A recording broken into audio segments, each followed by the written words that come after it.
was always comedy for me. It was comedy from the beginning. I've wanted to be a comedian since before I knew stand-up comedy existed, and it was always about like putting on skits with my friends, or we wrote a fake newspaper for my high school, and it's sort of been the uniting interest of mine for years. I mean, my parents were both funny people. They were performers too. They're clowns, actually. And so I grew up in a household where like a sense of humor was valued, and not just valued, but a way of communicating.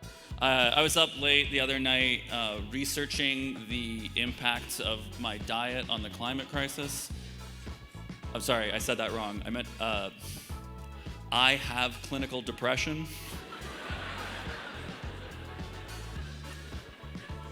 That makes more sense when I say it that way, right?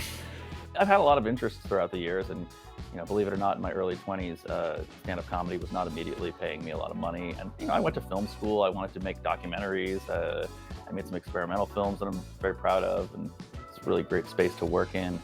And I wanted to do a lot of things, and I have a lot of interest in a lot of things that I care about. And I think that early on, comedy wasn't really something I could use as a tool in activism or in conjunction with my other interests, because I wasn't that good at it yet. But I think as I've grown, I've found ways to use comedy as a tool in strengthening those other pursuits.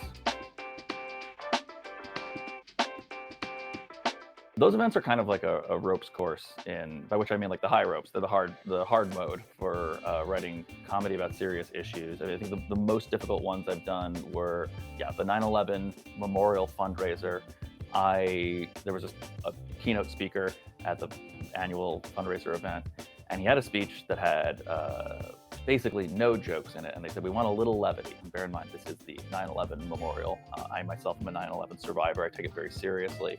But I helped him write a speech about, a speech for this event that was also funny. And people always ask, like, how do you make that topic funny? I don't make fun of the tragedy or the victims. You make fun of the misconceptions. You make fun of the way that it got politicized. You make fun of the fact that, we had to get a comedian to advocate for the first responders to get free health care. You make fun of the things that the people in the room actually, if they don't already agree with you, they can be nudged towards your perspective. So of course, you're never making fun of the victim of a tragedy. You are making fun of the way that the tragedy was mishandled. Whenever I talk to people about comedy as a form of climate activism, they usually say, oh, that must be really hard to joke about because it's so scary. And I think, for example, having to write jokes about the 9/11 memorial and international safety of journalists sort of trained me in learning that you can really write jokes about anything as long as they're respectful, as long as they're coming from the right angle, as long as you are sort of in a righteous position, as long as you are speaking truth that's actually important. Comedy can add levity, but comedy is not trivializing, right? Comedy is not inherently trivializing. So to talk about the climate crisis, it can add levity to a serious topic, and it's not necessarily trivializing the effects of the crisis, right? And when people say, well, it must be so hard to write about something so serious, and I remind them that The Daily Show airs 4 times a week. Most late night shows air 5 times a week. They did through the entire first Trump presidency. They're doing it now. They did it during Biden. These people have to write jokes about the good news that happened that day. And if there's a big tragedy that happened that day, they still have to write a joke, because you can't avoid talking about the number one news item. The top of the line news item above the fold is going to come up in your late night monologue. So yes, it is challenging to write about darker topics, or tragedy is like an extreme example, but it is challenging to write about darker, more serious topics. But that doesn't mean it's impossible. It means that you have to develop a technique specifically for doing that. And then, that's the job. Well, I hate to say this, but often the way that you can convince the most people that climate change is real is to remind them of the economic impact that it's having already. And one of the sometimes effective arguments that you can make is that insurance companies account for the effects of natural disasters and climate change at a higher rate than they formerly did, adjusting to a speculative amount that happens to track with the leading climate science. Now, if you're a person who doesn't believe in climate science, now I know this isn't the funny part, but if you're a person who doesn't believe in climate science, you might say, well, these climate scientists are wrong. And to that, I would say, do you think it's a coincidence that every insurer uses those climate scientists' predictive figures in order to protect their money? Because these people don't care about the environment. Their job is to keep their money. So the argument that I would make to the broadest people is, have you ever noticed how your insurance premiums go up if you live in an area that's coastal? Or you get into things like that. Isn't gas getting more expensive? Aren't things getting more expensive? Break down the cost of energy in New York, for example. There are a lot of New Yorkers, bring out the cost of energy in general, but I'm from New York.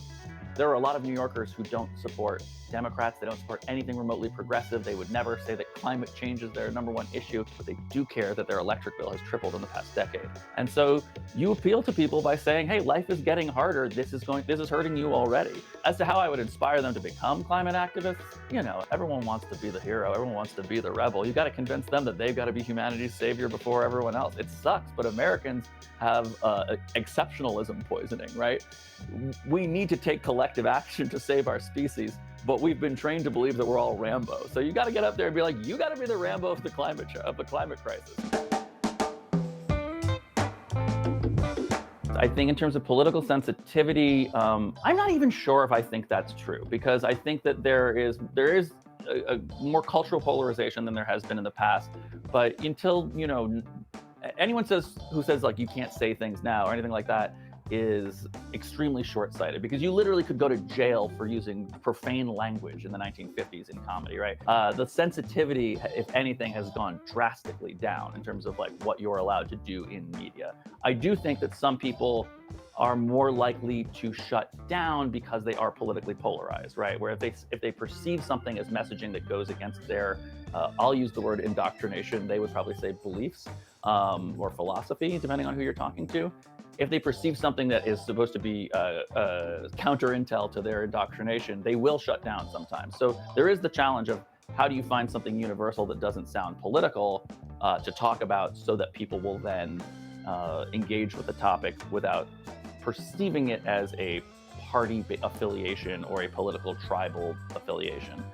And I think, one of the major challenges going on right now, I think people talk a lot about, oh, there's these huge consequences if you say the wrong thing. And, oh, people so-and-so, I hate to say the word, but I'm going to acknowledge it. People say, oh, they got canceled for saying this or that.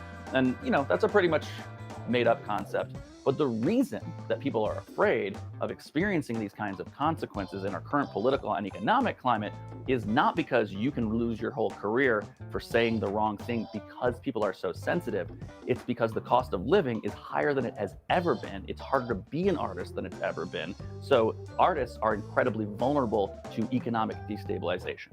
So if someone loses the big gig on Netflix or whatever because they said the wrong word, and perhaps they do deserve to lose that gig because they are a bigot, they will lose their entire livelihood because there's no insurance plans for there's no comedians union. There's no, even actors have a guild. We have nothing.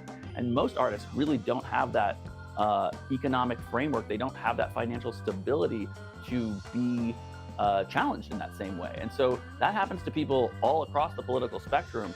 If this whole idea of people being able to cancel one another is only effective because artists are economically unstable. And so one of the hardest parts about it's not so much the sensitivity of the modern era, but it's that polarized sensitivity can be triggered and weaponized against someone who is already financially insecure.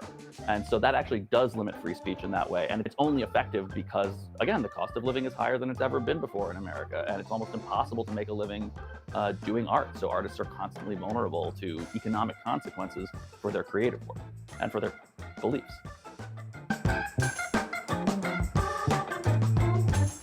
Climate comedy. Okay. Obviously I'm here with Chuck. I think Chuck is an excellent comedian. In New York, there's a guy named Raleigh Williams who is brilliant. He does Climate Town now. He was doing this show called An Inconvenient Talk Show, where he hosted the show as Al Gore, which is very funny.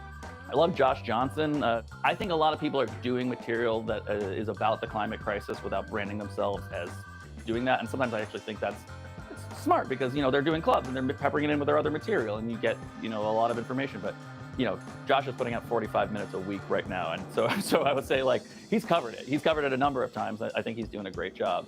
I think, he doesn't need my shout outs, but David Cross is always on the right side of politics pretty consistently over the past 30 years. And anytime he touches on the climate crisis, I feel like, oh yeah, perfectly distilled.